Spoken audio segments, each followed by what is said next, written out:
And the second week, we were going to stay for 2 weeks, but the second week he started getting short of breath.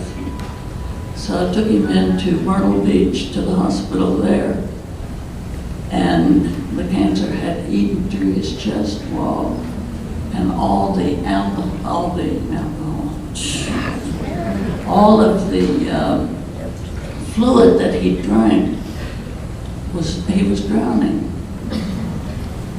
And the doctor stuck a needle about that long through his ribs and drew out the fluid. And he said, start for home. He says, don't stop, just keep going. So I had these 3 little kids, I had 2 Boston Terriers, and we started for home just as soon as we got back and packed. And I drove all night, not daring to stop. He wanted to stop. He said, I'm having a hard time. I want to stop. And I said, no, we can't. We have to keep going. So when we finally got into Charleston at about 5 o'clock in the morning, and they took him right in, and I called Dr. Loft, that was his doctor, and he came and he told me, he said, Katie, I could drain his lungs again, his chest again, but he says, do you really want to put him through that?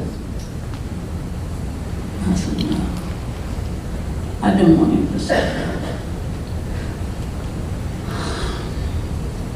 So I hadn't had any sleep all night, and I called my sister-in-law to come up to the hospital and take my kids home. Well, he died that night, and I wasn't there. And I hated that I wasn't with him at this last party.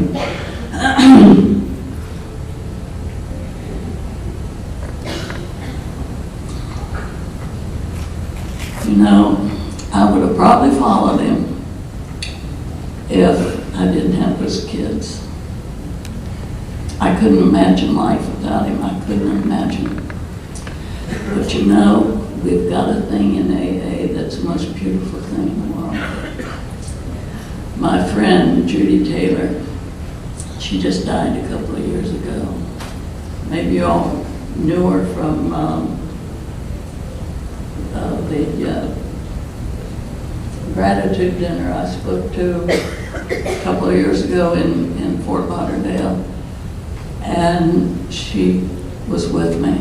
She drove me down. And I love that woman. I knew her from the day she came into AA, and when she died, she had lung cancer. And she had 21 years of sobriety when she died. It was wonderful. But she used to have a saying. She would always say, you know, whenever anyone is experiencing life's troubles,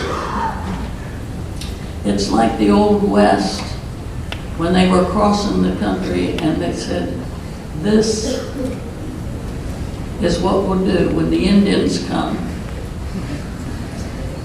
They formed all of the wagons in a circle. Oh God, 5 minutes. I can't finish in 5 minutes. Okay, anyhow, I'll talk later. That's what happens. Every time I had a problem, like my husband when he was sick, the wagon circled, and I was safe. I was never alone.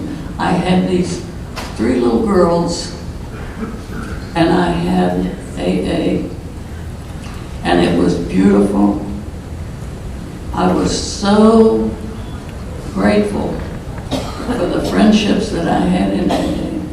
I got married again 4 years later, and he was in AA also, but he wasn't quite the guy. Anyhow, the kids loved him. And he passed away also with lung cancer. So I thought, I'm not going to do this anymore. Well, I didn't have to. I have lived 21 years now without a husband, and I'm happy as I can be. I can go where I want to go. I can do what I want to do. I can go to AA all day if I want to. Oh, I'm so free. When they say free, I'm free. And you remember that.